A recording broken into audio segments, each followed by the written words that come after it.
हे नारद जी, जिन ज्ञान वैराग्य को जगाने के आप प्रयत्न कर रहे थे इतने समय से, वे जाग जाएंगे, लेकिन आपको कुछ करना पड़ेगा। करना क्या? कहा आपको संत शिरोमणियों से मिलना पड़ेगा। किससे मिलना है? संत शिरोमणि। ऐसा कह के आकाशवाणी बंद हो गई। अब नारद जी भी सोच में पड़ गए, ये संत शिरोमणि कौन है? संत शिरोमणि कौन है? भगवान को यदि बता नहीं था तो अच्छे से बता देते कि वे संत हैं, वहां मिलेंगे, ये नाम है, मैं जाके मिल लेता। आधी अधूरी बात की और मैं चिंता में डूब गया कि अब ये संत शिरोमणि कौन है। आकाशवाणी बंद हुई। नारद जी आगे बढ़े। कुछ संत नारद जी को मिले हैं। उन संतों से नारद जी प्रश्न कर रहे हैं कि हे महात्मा जन, मेरी भक्ति के दोनों पुत्र अचेतन अवस्था में पड़े हैं। आप भक्ति और उनके दोनों बेटों को ठीक कर दो। कलयुग के कलयुगी संत टाल मटोल के चले गए। कुछ संत फिर मिले, वे मौन रह गए। कुछ फिर मिले, वो बोले असंभव है। कुछ फिर मिले, वो बोले कठिन है। संसार में हाहाकार मच गया कि नारद जी जैसे संत ज्ञान वैराग्य भक्ति के कष्ट को जब नहीं ठीक कर सकते तो कलयुग के कलयुगी और ढोंगी संत कैसे ठीक कर पाएंगे। अब नारद जी ने कहा क्या करूं? विचार करते करते नारद जी पहुंचे बद्रीनाथ। सोच रहे थे कि बद्रीनाथ में बैठ करके तपस्या करूंगा और भगवान को खुश कर लूंगा। भगवान प्रकट होंगे तो कह दूंगा कि भक्ति के कष्ट को दूर करो। पर नारद जी भाग्यवान थे। जैसे ही बद्रीनाथ पहुंचे हैं, नारद जी ने बद्रीनाथ में संत शिरोमणियों का दर्शन किया है। दिखने में जिनकी उम्र है 5 वर्ष, लेकिन वास्तव में उम्र है करोड़ वर्ष। संख्या है 4, सनक, सनंदन, सनातन, सनत कुमार। नारद जी ने जैसे ही देखा दंडवत होकर चरणों में प्रणाम किया, समझ गए कि यही संत शिरोमणि। और नारद जी ने अपनी पूरी समस्या उनके चरणों में रख दी कि महाराज ऐसी ऐसी बात, अब आप बताओ क्या किया जाए। नारद जी ने पहले तो पूरी संत शिरोमणियों ने पहले तो पूरी बात सुनी और फिर पूरी बात सुन के नारद जी से कहा कि हे नारद जी, आप चिंता ना करें, ज्ञान वैराग्य जाग जाएंगे, ठीक हो जाएंगे। आपको कुछ करना है, और करना क्या है वो हम आपको बताए देते हैं। सबसे पहले चिंता मत करो। मां चिंता कुरुदेवर्षे हर चित्ते समावह, उपायः सुख साध्योत्र वर्तते पूर्व एव ही। ध्यान रखिएगा, चिंता और चिता, चिंता और चिता सिर्फ एक बिंदी का अंतर है आधेना का, चिंता और चिता में। पर फर्क कितना बड़ा है? फर्क कितना बड़ा कि चिता में मुर्दे जलाए जाते हैं, चिता में मुर्दे जलाए जाते हैं, पर चिंता में हम जिंदा ही जल जाते हैं। इसलिए चिंता नहीं करनी चाहिए। चिंता चिता से बढ़कर चिंता नहीं करनी। कोई व्यक्ति जो खूब खुश है, खूब सुंदर है, और ऐसा खूब खुश तंदुरुस्त स्वस्थ व्यक्ति, सुंदर व्यक्ति 1 हफ्ते टेंशन में रह ले, अच्छी खासी चिंता कर ले, तो या तो वो किसी बड़े रोग से घिर जाएगा। कि जमाने भर के जितने रोग हैं, blood pressure, high low, sugar इत्यादि, ये किससे होते हैं? किससे होते हैं? खान पान के असंतुलन से तो होते ही हैं, लेकिन यदि देखा जाए तो इनकी जड़ वास्तव में क्या है? चिंता। तो कोई खूब सुंदर व्यक्ति, कोई स्वस्थ व्यक्ति, कोई बहुत अच्छा प्रसन्न व्यक्ति 1 हफ्ते अच्छी खासी चिंता कर ले, दुबला भी हो जाएगा और उसकी सुंदरता भी कम हो जाएगी। उसकी आंखों के नीचे काले घेरे आ जाएंगे, झुर्रियां पड़ जाएंगी, उसकी सुंदरता समाप्त हो जाएगी। चिंता का ये दुष्प्रभाव है, इसलिए चिंता नहीं करनी चाहिए। चिंता नहीं करनी चाहिए। हमारे जीवन में जब लगे कि चिंता हावी हो रही है तो एक भाव आता है, थोड़ा सा सुनिए, एक सुंदर भाव है।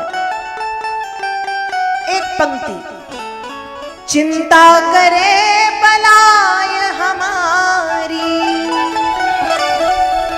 चिंता करे बलाय हमारी, इस माया जंजाल की, और बलिहारी बलिहारी बोलो, बलिहारी गोपाल की, बलिहारी बलिहारी बोलो, बलिहारी गोपाल की, बलिहारी बलिहारी बोलो, बलिहारी गोपाल की, बलिहारी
चिता में मुर्दे जलाए जाते हैं, चिंता में हम जिंदा जल जाते हैं। इसलिए चिंता नहीं करनी, चिंता नहीं करनी, उससे दूर रहो, खुद भी दूर रहो और अपने माता पिता को, अपने परिवार के लोगों को भी उससे दूर रखो। अच्छी चीज नहीं है। नारद जी चिंता में है, सनत कुमारों ने देखा, तुरंत समझाया, मां चिंता कुरुदेवर्ष। नारद जी चिंता मत करो, हर्षम चित्ते समावह, अपने हृदय में हर्ष लाओ, प्रसन्नता लाओ। ज्ञान वैराग्य कैसे जागेंगे?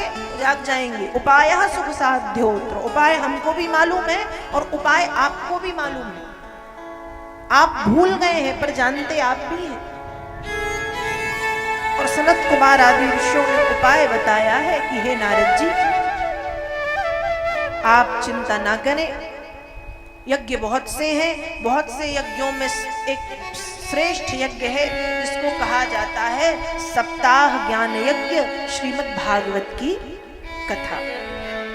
जैसे सिंह की गर्जना सुन के भेड़िए भागते हैं, वैसे ही श्रीमद् भागवत की ध्वनि सुन के कलयुग के पाप संताप समाप्त हो जाते हैं। तो आप भागवत की कथा सुनाइए ज्ञान वैराग्य को।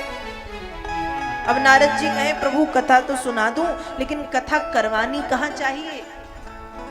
कथा सुनने के भी स्थान है, जैसे हर काम को करने का स्थान है।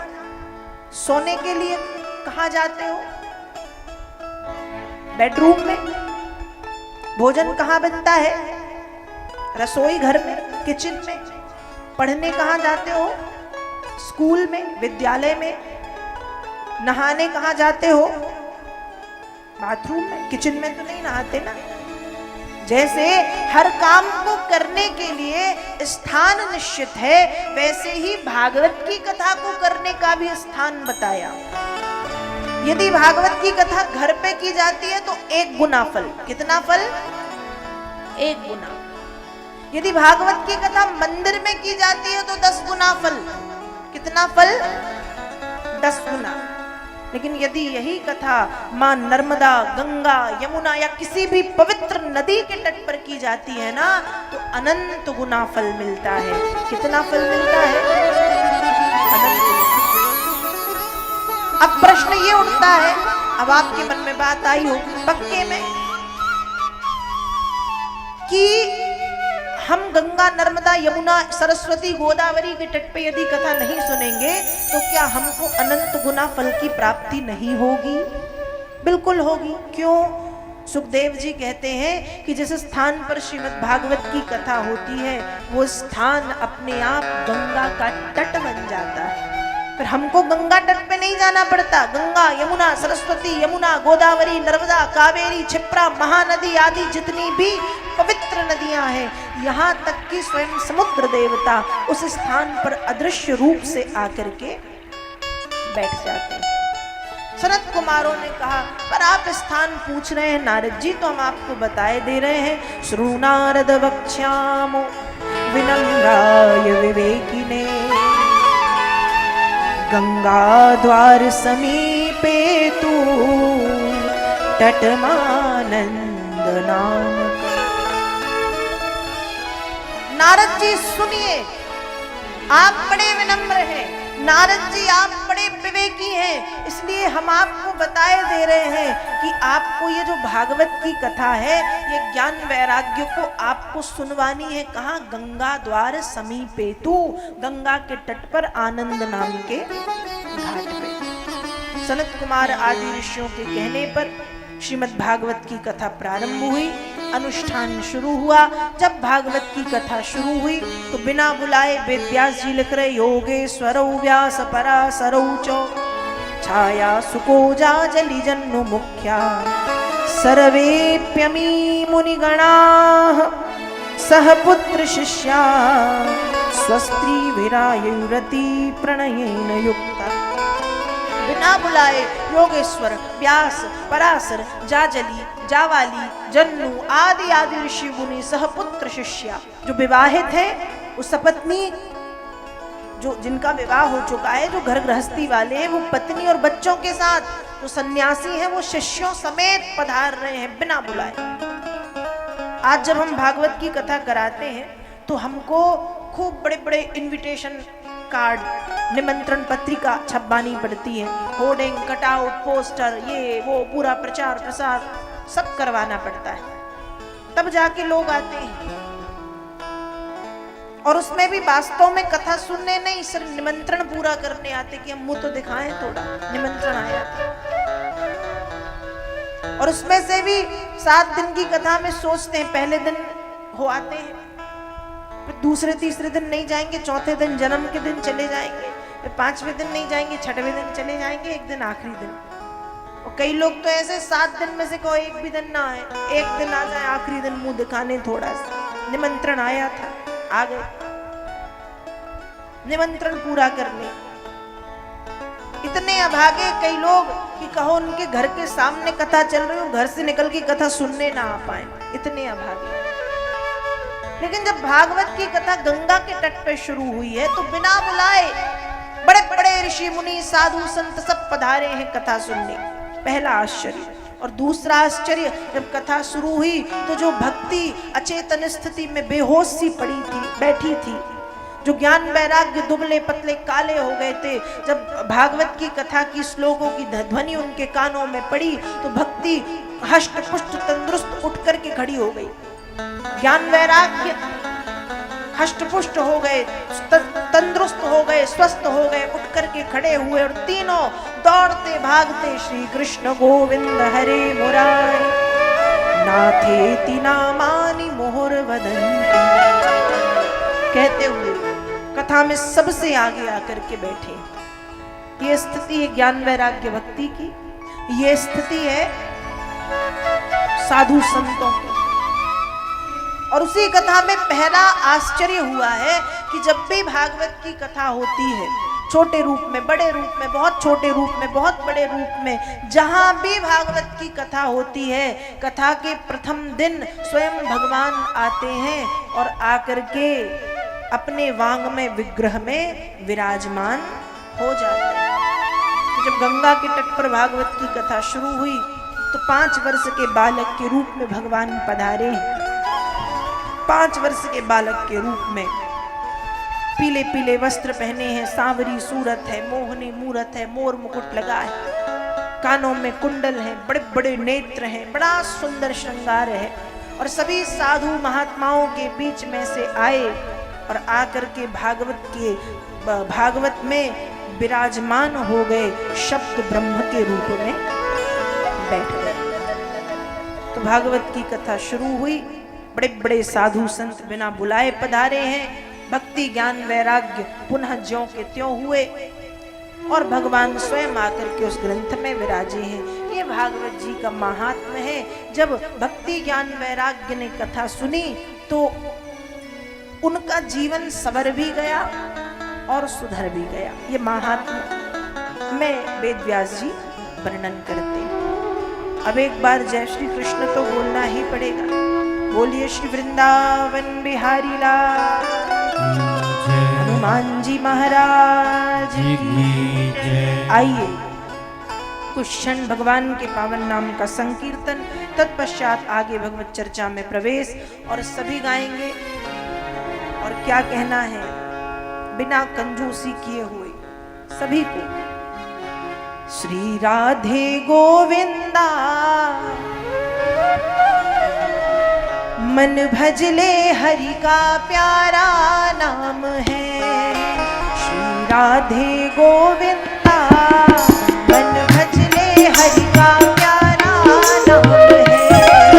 श्री राधे गोविंदा मन भजले हरि का प्यारा नाम है। वो काला हरि का प्यारा नाम है। नंद लाला हरि का प्यारा नाम है। वो काला हरि का प्यारा नाम है।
वृंदावन बिहारी लाल की, राधा रानी सरकार की, खाटू नरेश की। तो आज कथा के प्रथम दिवस हम आप सभी जनों ने भागवत के महात्म की कथा को सुना है। महात्म के अंतर्गत एक कथा और आती है धुंधकारी की। धुंधकारी का नाम आप सबने सुना होगा। संक्षिप्त में सुनिएगा। आत्मदेव नाम के एक ब्राह्मण थे, बड़े धर्मात्मा थे। इनकी पत्नी है धुंधली, और धुंधली का मतलब ही है दुधावृत्ति च धुंधली, जिसकी दो वृत्तियां हो, दो प्रकार के स्वभाव हो, जो चाहती भी है नहीं भी चाहती, करना भी नहीं भी करना, भूख लगी है पर खाना भी नहीं। आधा जीवन बीत गया, कोई संतान नहीं, और तब तक धुंधली ने कहा भी नहीं कि संतान चाहिए। लेकिन 50 वर्ष की उम्र में जिद करने लगी, संतान चाहिए, पुत्र हो पुत्री हो, बेटा हो बेटी हो, संतान चाहिए। आत्मदेव ने कई कई प्रकार से समझाया पर नहीं मानी, और जब नहीं मानी तो पहले तो आत्मदेव ने मन बनाया कि आत्महत्या करूंगा। इसलिए बैठ गए एक नदी के किनारे कि यहीं कूद करके जान दे दूंगा।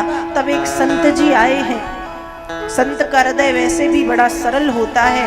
आत्मदेव की परेशानी को समझा और एक फल दे दिया कि अपनी पत्नी को खिला देना, और 1 वर्ष तक 5 नियम बताए कि इन नियमों का यदि पालन करेगी तो जैसी संतान चाहोगे वैसी संतान मिलेगी। देखो, अब तक धुंधली कह रही थी कि संतान नहीं चाहिए, फिर कहती है चाहिए, और जब संतान प्राप्ति का रास्ता मिल गया है तो अब कह रही नहीं चाहिए। अभी तक लड़ती झगड़ती दिन रात पीछे पड़ी रहती कि संतान, बेटा बेटी, बेटा बेटी। अपने पति से कहती दिग्जीवितम प्रजाहीनम दिग्रहम चौ प्रजाम्यना दिग्धनम चानपत्यस्यो दिक्कुलम संततिम बिना। तुम्हारे घर को धिक्कार है जहाँ कोई खेलने कूदने वाला नहीं।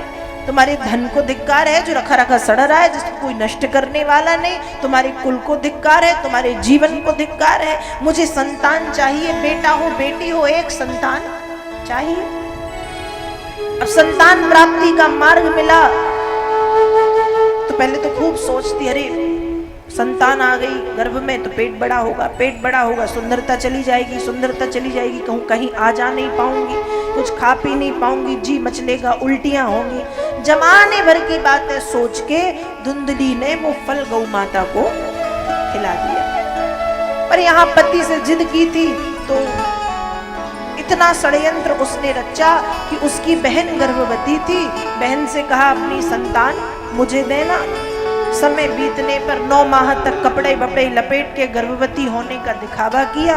बहन ने पुत्र को जन्म दिया, उसको अपना पुत्र बताया और नाम रखा धुंधकारी। यहाँ गाय को जो फल खिलाया उससे गौ माता ने भी संतान को जन्म दिया। लेकिन गाय से बेटा बेटी नहीं, गाय से बछड़ा बछिया नहीं, एक पुत्र ने जन्म लिया जिसके कान गाय की तरह है, सारा शरीर मनुष्य की तरह है। नाम रखा गौकर्ण। आत्मदेव ने जब बड़े हुए गौकर्ण तो शिक्षा देने के लिए काशी भेजा। यहाँ धुंधकारी बड़ा हुआ तो जैसा नाम वैसे गुण, पापी अत्याचारी अधर्मी। धुंधकारी से परेशान होकर मां ने कुएं में कूद के आत्महत्या की। पिता जंगल चले गए। समय बीता, 5 वैश्याओं के चक्कर में पड़ गया। उन्हीं 5 वैश्याओं ने धुंधकारी की हत्या कर दी, और हत्या की तो मरने के बाद बन गया प्रेत, और प्रेत बन के भटकने लगा। उसी समय गौकर्ण के भाई, धुंधकारी के भाई गौकर्ण शिक्षा पूरी करके लौटे हैं। जब भाई के विषय में पता चला तो सारे कर्म किए, पिंडदान कराया, श्राद्ध कराया, तर्पण कराया। प्रयागराज में, ब्रह्मकपाली में, गया जी में, जहां जहां होता है वहां सब जगह जाके पिंडदान श्राद्ध। लेकिन धुंधकारी को मुक्ति नहीं मिली। तब श्री सूर्य नारायण जी महाराज ने उपाय बताया है कि हे गौकर्ण, यदि तुम धुंधकारी की मुक्ति चाहते हो तो उसको श्रीमद् भागवत की कथा सुनवाओ। तब भागवत की कथा का अनुष्ठान प्रारंभ हुआ। 7 गांठ वाला बांस गाड़ा गया, उस बांस के ऊपर धुंधकारी आकर के बैठा। पहले दिन की कथा में पहली गांठ खुली, दूसरे में दूसरी, तीसरी, चौथी, 5वीं। 7 दिन की कथा में 7 गांठें खुल गई और धुंधकारी को लेने के लिए भगवान के पार्षद विमान लेकर के आए। उस विमान में देवतुल्य स्वरूप धारण करके धुंधकारी बैठता है और भगवत धाम के लिए प्रस्थान करता है। तो 7 दिन तक जब महापापी धुंधकारी ने श्रद्धा के साथ भागवत की कथा सुनी तो धुंधकारी तर गया। तो ये भागवत के महत्व के अंतर्गत ये कथा आती है। आज कथा का पहला दिन था, तो मेरा निवेदन है कि पितृपक्ष चल रहा है और ऐसे पावन अवसर पर यदि आप सब जो आज आए हैं प्रतिदिन 7 दिन तक नियम बना के कथा सुनिएगा। जो यजमान बने हैं वो तो ठीक है, जो नहीं बने वे भी इसी भाव से बैठ के सुने कि ये कथा हम सुन रहे हैं जिससे हमारे पितृ देवताओं को संतुष्टि मिले, शांति मिले। ऐसी भावना से इस कथा को सुनिएगा और 7 दिन तक अपना मूल्यवान समय भगवत चरित्र में, भगवत कथा में अवश्य प्रदान करें। बोलिए वृंदावन बिहारी लाल की, हनुमान जी महाराज की जय। जय राम कथा, जय श्री कृष्ण कथा, जय जय